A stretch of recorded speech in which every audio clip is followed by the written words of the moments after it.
Ja strašne rada sledujem, čo si ľudia kupujú v DMke, čiže teraz sa vy poďte pozrieť, čo si kupujem ja. Prvé vám tu ukážem niečo, k čomu sa stále opakovane vraciam a to je najlepší odličovač na svete, ktorý odličí fakt, že všetko. Badl na pety, pretože pety musia byť pekné a hebké. Špaldová múka, k tejto neviem čo povedať. Poslednú dobu, neviem prečo, moje vlasy sa zahrčkávajú, sú proste také suché. Čiže toto je prosím pekne maska, ktorú mám z TikToku.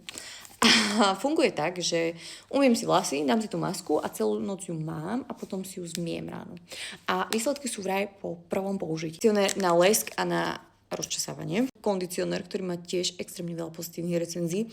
Akože mohla som byť oklamaná influencermi a tými, že to propagujú, ale uvidíme. Ja potom dám skutočnú recenziu. Neviem, jak sa to vyslovuje. Treseme? Neviem.